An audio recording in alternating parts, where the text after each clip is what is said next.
What's going on, boys and girls? Show here, back at it once again with another video. Thank you for tuning in. Today, my friends, oh boy, it is time to talk about The Legend of Zelda Breath of the Wild. I've been wanting to talk about this game ever since that Nintendo Treehouse thing, or whatever you want to call it. Ever since that thing ended, I've been wanting to talk about this game. Me and my friend Phenom Sage, we did a huge discussion talking about everything at E3, but I really just wanted to do a little video specifically on Breath of the Wild, and today it is time to do that, my friends. Let's talk about this new Zelda installment. Good God. So, I'm just going to go and say it right now. This game is easily my best of show for E3 2016. Out of all of the games that I saw at E3, whether you're talking about everything on the press conferences or everything on the show floor, whether you're talking about God of War or Recore or Days Gone. Oh God, Days Gone did look really good though. Horizon Zero Dawn, Sea of Thieves, Scalebound, Final Fantasy 15. Out of all those games, for some reason, I want to play Zelda more than any of those. I don't know why. When I saw the gameplay for Legend of Zelda Breath of the Wild, it haunted me. It still is haunting me. I can't stop thinking about it. I can't stop thinking of that world. I am already addicted to this Zelda title, and it's not even out yet. How crazy is that? Just think about that. How crazy is that? So let's talk about this thing. Alright, the open world. First things first, let's get that out of the way. The open world is massive. It is huge. You pull up your Sheikah slate and you look at that map. It is huge. There's so many different areas to explore and so much different variety as well. So the main area that they had the people exploring in this E3 demo or during their Nintendo Treehouse was, I think it was called the Great Plateau. I'm not exactly sure. Plateau. It was called something Plateau. And it was huge. It was massive, and there was mountains and snow ranges and forest and rivers and waterfalls, all kinds of crazy stuff. And it looked great. But when they zoomed out of the Great Plateau and you see how much bigger the game is, it really kind of dawned on me, like, this is a straight up, fully open world Zelda game, and that is so exciting to me. Like, I never thought that would ever exist. Like, fully open world, like, straight up huge 3D environments, like, that's awesome. That is straight up awesome. And again, the variety, too, because when Bill Trennan, one of the guys at Nintendo, he was walking on like the edge of the plateau, and it looks really, really cool. You had this kind of fortress, ruins of a fortress kind of going along the edges of the plateau. You could see that there was like a canyon down there and a desert plain. Like, that is absolutely awesome. We're going to be exploring, you know, deserts, forests, jungles, all kinds of crazy stuff. It's huge. We didn't even see the whole world. There's so much there to explore, and lots of cool stuff in it too. There's these shrines that you can go inside and get these new powers. They're kind of like little mini dungeons. They look really, really cool. There's different puzzles in them. You're going to be using your different Sheikah slate runes in there, so that's really, really cool. I think they're called runes. Yeah, I just think that the world itself, just from that demo, seems so just well crafted to me. I mean, just the actual design itself. When they were walking around the plateau, and you were just seeing like these hills and these little areas, these little ravines where they would have like little camps for these goblin creatures and these little outposts for them. Like, that was so cool to me. Like, it just feels so living, and I love that. And I remember Bill Trennan actually saying, or actually it might have been Aonuma or one of the Treehouse people, I'm not for certain, saying that this is, you know, the plateau actually looks even more alive in the real game. There's going to be NPCs, like random, I guess, you know, travelers or scavengers or maybe even bandits or something, kind of just exploring the land as well. You're going to have like shopkeepers running through, and you might even find villages and stuff. So the game's even more alive than what we are seeing it at right now, and that really excites me. It seems like a really big, awesome open world. Like, I mean, Witcher 3 open world, like, massive. And I love open world games, by the way. Like, Witcher 3 was my favorite game of last year. Right next to that was Metal Gear. That was an open world game as well. And right next to that was Fallout 4. And that was an open world game as well. Wow.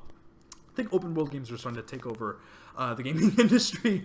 But yeah, and it's not just the open world. Again, it's the way you traverse around that world as well. I mean, you have this new climbing mechanic, which is so reminiscent of Shadow of the Colossus in all the good ways. In all the good ways, it is reminiscent of Shadow of the Colossus, just how you're climbing, how you have this kind of meter that goes down. You can even climb up these bosses, these giant like rock golem looking things, and you can attack their weak point, which is like this big gem on their back, Really, really cool. Again, really reminiscent of Shadow of the Colossus. It just looks awesome. And I love how you could just climb up mountains. I love the bar that gives you a perfect limitation. Gives you like, no, you can climb up anything, but again, we're going to have to give you limitations. You can't do everything. It is sort of in some kind of realism where it's like, yeah, it seems kind of real. Like you can't climb forever, and that makes sense. I wouldn't want it where you could climb forever. And I love how you have to wear like a sweater, like a thicker tunic in like the snowy areas. That's really, really cool. You can make potions with peppers to like heat you up as you're in the snow areas, and that can give you some warmth. If you like fall in the water in like a tundra-like area, you are dead. Like you're straight up dead, and that's awesome to me. I can't even imagine the type of puzzles that we're going to be dealing with later on in this game, where we're going to have to be, switching outfits and all that kind of stuff, going through different dungeons. Like that's going to be incredible. That is absolutely awesome. I'm curious how much further that goes. I really am. I'm curious if we're going to have to be like taking off our shirt because it's too hot, or doing different kinds of stuff with different clothes. Like when it rains, you might not want to wear a lot of clothes. It might, slow you down, or you might get cold or something. I don't know. Like that would be really, really cool. But everything that we saw from that was awesome. I just love how you traverse around this world. So yeah. And again, the design is fantastic. They'll have these like, boulders like above these ridges where there's camps down there. I don't know why these goblin creatures are building camps right above cliffs with giant boulders on the ends of them. Like that doesn't really make sense to me. But pushing them down and having it fall down on these poor creatures and smashing them, or hitting barrels and exploding their entire camp, that's really, really cool. Like I really, really like that. The moment that shocked me the most, the moment where I was like, oh my god, was the wind. So there's like dynamic wind in this game, and I haven't seen that in many games. It's pretty rare, actually. I think The Witcher 3 did it pretty well, but this one really affects you and the enemies around you. So first things first, I believe this is true. I'm not confirming this, but if you're holding one of your bombs, it's like a Sheikah bomb, I'm not sure. It's one of the rune powers. If you're holding that and it's windy, that'll blow straight out of your hand. That is really, really awesome. Like, that means you need to be careful. That means we're not going to be able to hold bombs in types of dungeons that have fans blowing. I'm sure there's going to be something along those lines. But the part that shocked me the most was just how good the wind looked. Like, it was pushing the grass, and it looked really, really cool. There's this tall grass. And that's awesome. Like, that's... especially for a Wii U game. Like, especially for a Wii U game. Like, it was really impressive to look at. But again, the part that just blew me away. There's this little fire... It's a little fire. There's dynamic flame on this game too. Like you can light grass on fire, trees on fire, enemies on fire, and everything made of wood. So there's this fire here. It's just sitting there. It's kind of windy. It's going back and forth. And this guy, he chops down these little small twig-looking, like saplings of like oak trees or something. Chomps them down. They fall on the ground.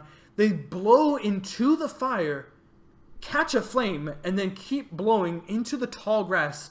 All of the grass lights on fire, and then that hits some like explosive barrels that were near this enemy camp and blows that up and just destroys them. And all you did was chop down these little saplings, and you destroyed an entire goblin camp. Like, that is incredible. That kind of emergent gameplay, like that is exactly what I want from an open world, and having it to that kind of a detail is fantastic. That is absolutely fantastic.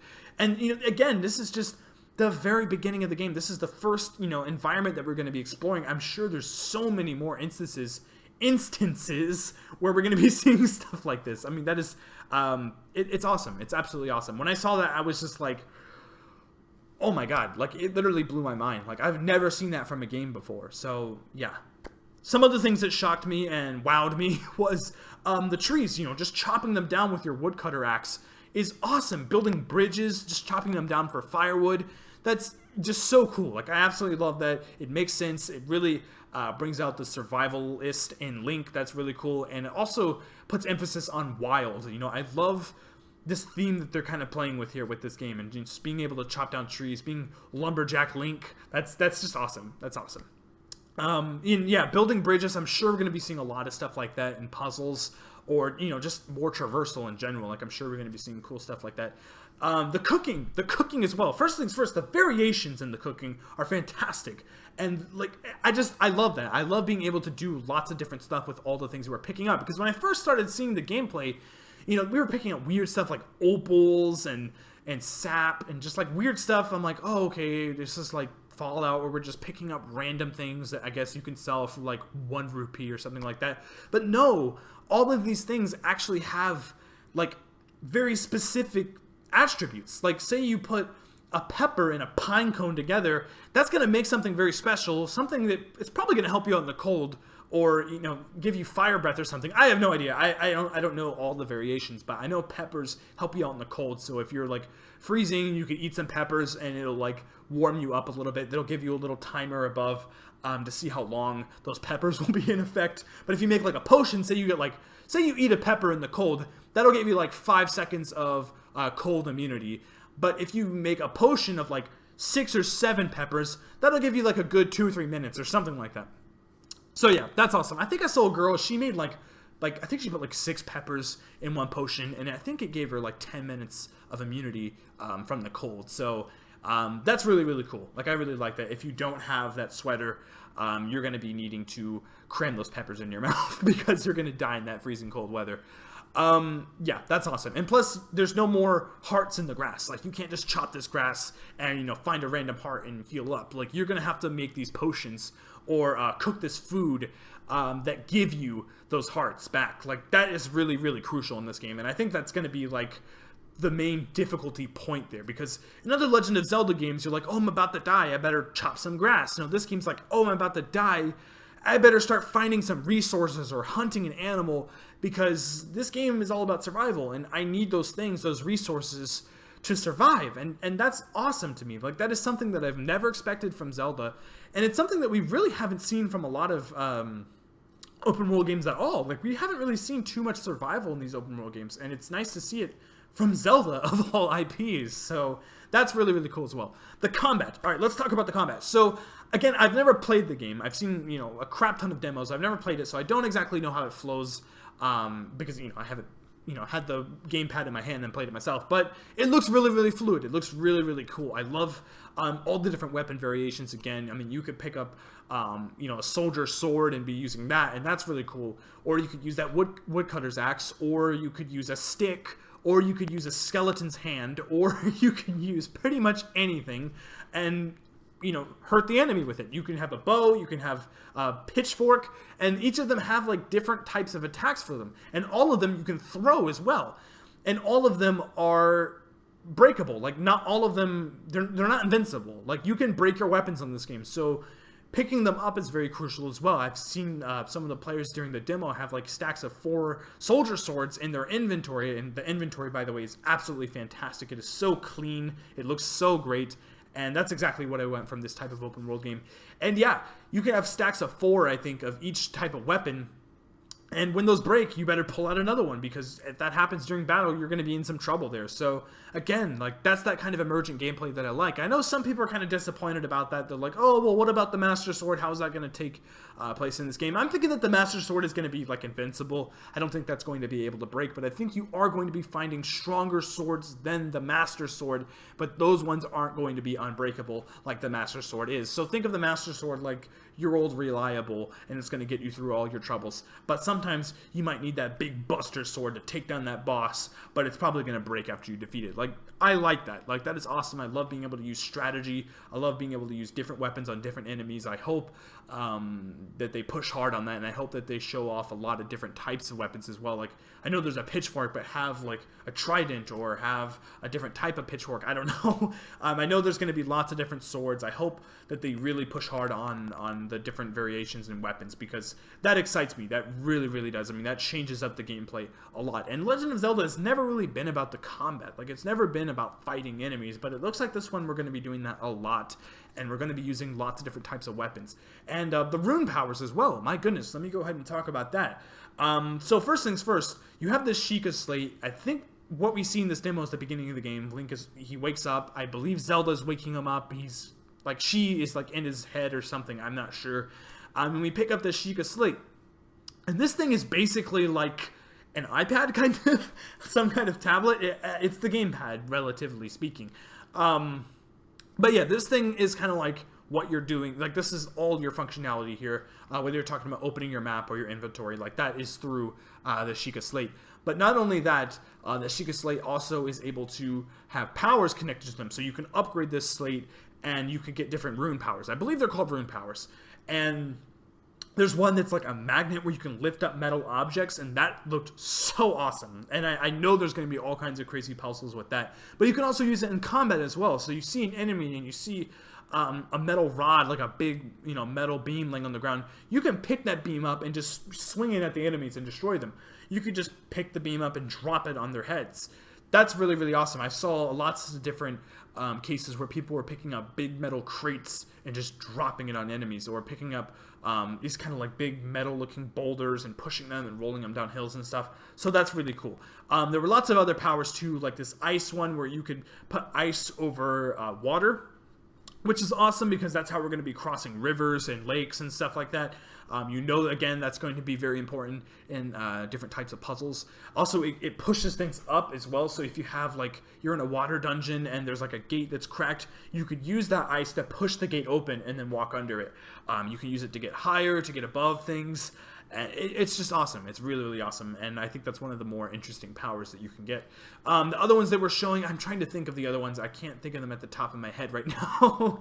But yeah, the rune powers are absolutely awesome. I think that's going to be kind of like the shining moment of this game. I think that's like the main, the gist of the game. Like, it's all about the Sheikah Slate. It's all about those rune powers, and I know there's going to be a lot more. Also, the bombs. The bombs are part of the rune powers. It's part of the Sheikah Slate. So you have these circular bombs, these spherical bombs, and those are the ones that you're going to be lobbing at enemies. Those are the ones that you're going to be rolling down hills, and you can detonate them. This is the first Zelda game where we can, it might not be the first one, I'm not sure, but we can detonate our bombs now, so that's really, really awesome. And there's also these square bombs as well, and that's going to be really cool. Think of them as like claymores or mines, where you could set them down and detonate them over enemies, and they won't, roll around by the wind or anything like that. So yeah, that's really, really awesome. I'm sure there's going to be more powers with the Sheikah Slate. I'm sure there's going to be more of these types of abilities, and that really excites me.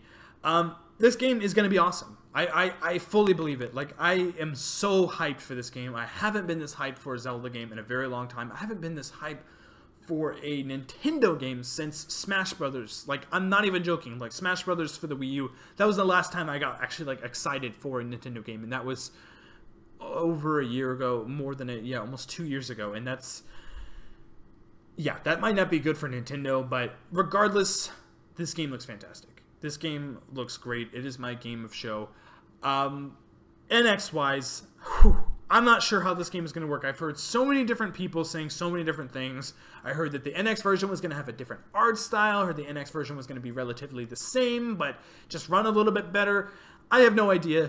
I will be picking this up on the NX. I'm not sure. I don't know what the NX is yet. Hopefully when Nintendo has this NX Direct or whatever the hell they're going to be doing to reveal this thing, hopefully they show Breath of the Wild on the NX, because I think that we need to see that. I think that's going to be a system seller. And I think that's what a lot of people have been saying, around different media outlets. I've heard people at GameSpot say this. I heard people at IGN say this.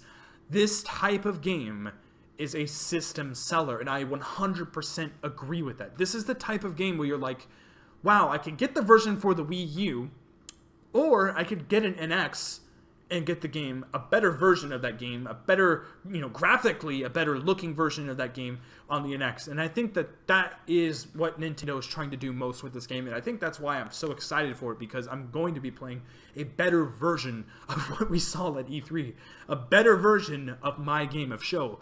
And I'm going to continue to be haunted by this game. I am entranced. I absolutely love everything I've seen from this game. I know this video is really long. I know I've just been talking nonstop about Zelda, but I just can't help myself. I really can't. Thank you very much for watching, boys and girls. Comment below. Tell me what you think of Breath of the Wild. Let me know what you think of the open world. Let me know what you think of the story, quote unquote. I didn't really get to mention that, but yeah, the story is very... we don't know yet. We don't know where it's going. Supposedly you can beat the game without even playing the story. Like, that's crazy. Comment below, let me know what you think of that. Just let me know what you think of the game as a whole. I'd greatly appreciate it. Love to discuss with you guys. Also, hit that like button. Hit that like button if you were excited for Legend of Zelda. Hit it if you enjoyed anything that I had to talk about. Subscribe for more content like this. I'm just going to go ahead and say it right now. Thank you guys so much for subscribing. I am at 56 right now as of this video, as of me recording this video. And I'm extremely happy. I'm going to be cranking out lots of videos. And it's never too late to join the party. So hit that subscribe button. And yeah, you get a ticket to see all kinds of crazy stuff, whether it's video games, anime, manga, and everything in between. So yeah. Anyway, thank you again for watching, and until next time, my friends, I will see you guys later. Bye-bye.